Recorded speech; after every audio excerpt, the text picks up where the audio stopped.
vocês. Quanto tempo que eu não vejo, né?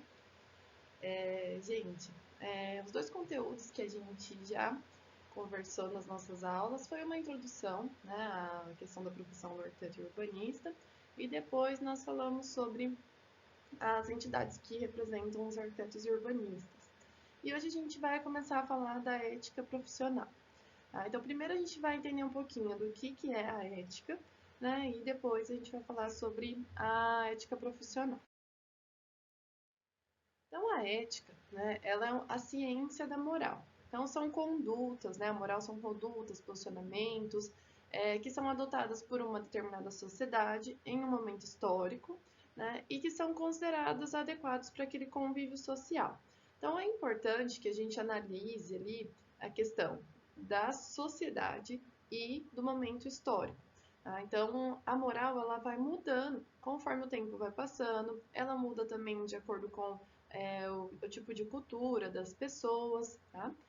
E essa moral, ela não é punível como uma lei, né? Então, as pessoas não serão presas por conta disso, né? Elas não receberão multas porque elas foram contra essas normas morais.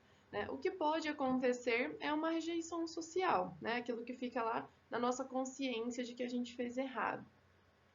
Então, a gente pode pensar assim, naquele colega que ele não faz, né, tá ali no grupo fazendo trabalho com a gente, né, mas na verdade ele não faz muita coisa ou não faz nada, a gente acaba rejeitando esse colega, né? Então, ele não é punido, nada disso, mas ninguém mais quer fazer trabalho com ele, né? Então, é uma rejeição social que acontece porque ele não está seguindo aquilo que aquele grupo, que seria uma sociedade, para aquele momento ali, considera que é adequado para o convívio social do grupo, ok?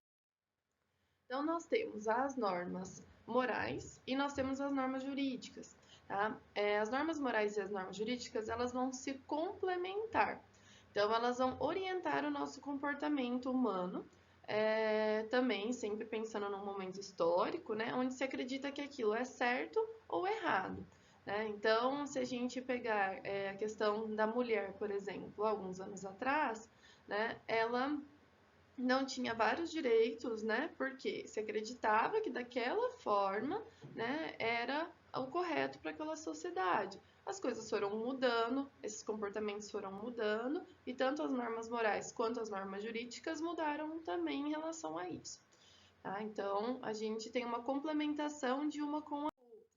Né? Por conta da norma moral, a gente acaba não infringindo a norma jurídica, tá? Por isso que elas são complementares. Então, na minha consciência, eu tenho, né, pela minha moral, que é errado eu infringir uma norma jurídica. Então, elas acabam se complementando. Então, no caso da profissão, a gente tem a ética profissional. Então, é o comportamento que vai pautar a rotina para a gente exercer uma certa atividade, né? Então, ela vai ser uma soma de deveres dos profissionais para que eles desempenhem a sua profissão com uma relação boa com os seus clientes e com todas as outras pessoas que ele se relaciona no seu trabalho, né? Outros arquitetos, no nosso caso, né? As pessoas que estão na obra, os engenheiros. Então, a gente tem que ter uma boa relação com todo mundo. E isso depende da ética profissional. Então, várias profissões, elas têm a sua estrutura de normas éticas, que são regras que os profissionais têm que seguir, onde eles abolem, né, situações em que um leva vantagem sobre o outro.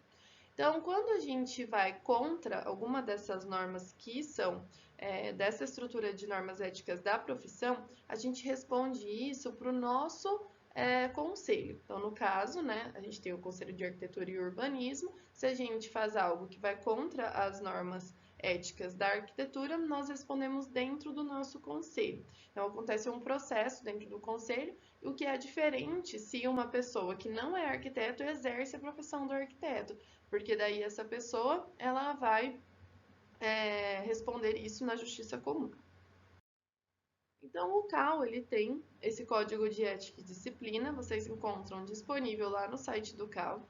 Ele foi feito em 6 de setembro de 2013, aprovado, né? E ele traz todas as obrigações dos arquitetos e urbanistas. Então, a gente tem ali, ó, coloquei o sumário ali para vocês. As obrigações gerais, as obrigações com interesse público, com o contratante, com a profissão, com os colegas e as obrigações com o Conselho de Arquitetura e Urbanismo. Então, eu vou falar um pouquinho para vocês de cada uma dessas obrigações. A gente não vou entrar em muitos detalhes do código, ele está lá disponível se vocês quiserem dar uma olhada, mas eu vou falar, né, ali um resuminho do que fala em cada um desses capítulos que a gente tem no. Então, primeiro, as obrigações com interesse público.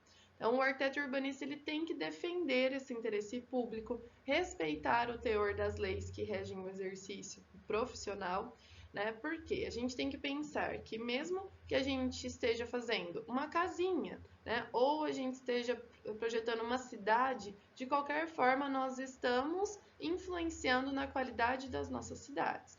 Tá? Então, a gente tem que pensar em sustentabilidade socioambiental, e a gente tem que contribuir para uma boa qualidade das cidades, das edificações, na inserção dessas edificações na cidade, do ordenamento territorial, respeitar as paisagens naturais, rurais, históricas. Tá? Então, nós temos essa responsabilidade com o interesse público, com o interesse de todas as pessoas que vivem, né, na mesma cidade, para que a gente traga uma boa qualidade para isso. A gente também tem que defender o direito que as pessoas têm à arquitetura e urbanismo, às políticas urbanas, que vocês já estudaram, mas a gente vai dar uma revisadinha mais para o final do ano, ao desenvolvimento urbano, inclusão social nas cidades, soluções de conflitos fundiários, moradia, mobilidade, paisagem, ambientes sadios, questão da memória arquitetônica. Então, nós temos que defender isso, tá? Que as pessoas elas tenham direito a tudo isso. Então, é algo que está relacionado ao arquiteto e urbanista. E a gente tem as obrigações com o nosso contratante, com o nosso cliente. Então, nós devemos exercer as nossas atividades profissionais de maneira consciente, competente, imparcial, sem preconceitos, com habilidade, atenção, diligência, sempre respeitando as leis. Tá? Então, o arquiteto ele tem que respeitar todas as legislações, todas as normas técnicas e tudo aquilo que está em contrato com o cliente. Tá? É importante aquilo que eu comentei com vocês em sala. A gente tem várias atividades que nós podemos fazer, né? Nós podemos, mas será que nós sabemos fazer? Então a gente tem que saber, né, fazer para depois poder atender nosso cliente. Por isso que a gente tem que trabalhar de maneira consciente, né, com habilidade. Então é importante a gente pensar nisso. E o arquiteto urbanista ele sempre tem que orientar a sua conduta profissional através dos princípios éticos e morais, né? De honestidade, de ser imparcial a quem é o cliente, lealdade, prudência, respeito, tolerância. Né? Então, o nosso cliente, às vezes, ele pode ser uma pessoa idosa que vai ter mais dificuldade para entender um projeto, para entender um 3D. Né? Então, a gente tem que tratar o nosso cliente sempre de maneira ética, né, para que a gente mantenha esse respeito. E lembrando que, né, a maior propaganda que a gente tem é em relação ao nosso contratante, ao nosso cliente, né, ele que vai te indicar para outras pessoas, assim por diante. Nós temos a obrigação com a nossa profissão, né, a gente tem que considerar que a profissão do arquiteto urbanista, ela contribui muito no desenvolvimento da nossa sociedade, né, e a gente também tem que respeitar e defender a nossa profissão, né, como uma forma de promover justiça social, né, quando a gente pensa na questão da regularização fundiária, da habitação, da mobilidade, tá, que são assuntos que nós vamos conversar mais para frente. E não podemos esquecer o quanto a arquitetura é cultura, né, e que a gente tem essa dificuldade, né, em relação a essa questão da cultura, mas que a gente tem que lembrar as pessoas disso, né, que a arquitetura é mais uma arte, então ela tem essa importância, né, nossa profissão. Aí a gente tem aqui as obrigações com os nossos colegas. Então, o arquiteto urbanista, ele tem que considerar os seus colegas como seus pares, né, que são pessoas que têm os mesmos direitos, a mesma dignidade profissional. Então, a gente tem que tratar os outros profissionais com respeito, né? Então, eles também produzem, né, as mesmas as mesmas atividades que a gente, né? Então nós temos que respeitá-los. E sempre pensar em construir a nossa reputação na qualidade do nosso serviço e não tentando passar o nosso colega para trás ou tentando, né, fazer um preço melhor do que o colega, algo assim. Com o Conselho de Arquitetura e Urbanismo, né, nós temos que respeitar o órgão como órgão de regulação e fiscalização do exercício da nossa profissão. E a gente não tem como, né, falar, ah, não, eu não quero fazer parte do CAL. Para a gente atuar como arquiteto e urbanista em qualquer uma daquelas áreas que a gente viu na aula passada, nós temos que estar vinculados ao CAL, tá? Então, a gente tem que ter esse respeito ao conselho.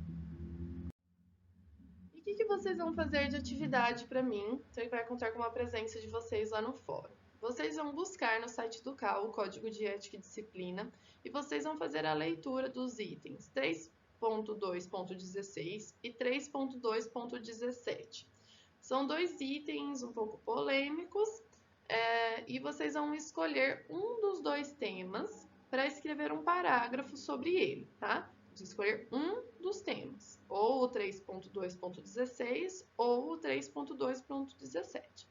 E vocês vão fazer um parágrafo sobre esse tema, onde vocês vão apontar qual é a realidade disso que a gente tem, né, nesses temas e qual a sua opinião sobre esse assunto abordado, tá? Então, vocês vão fazer a leitura lá no código e vão escrever um parágrafo para mim sobre isso. Lembrando que o que é um parágrafo? Um parágrafo é um conjunto de frases coesas para expressar um pensamento ou ideia central num texto. A sua estrutura precisa ter uma introdução, onde vocês vão inserir do que vocês vão falar, um desenvolvimento explicando, né, esse tema e uma conclusão, tá? Então, é um parágrafo, mas ele tem que ter estrutura, as frases têm que fazer sentido, tá bom? Então, eu espero vocês me responderem lá no fórum com esse parágrafo, tá? E pra gente conversar e discutir sobre esses assuntos, beleza? Até mais!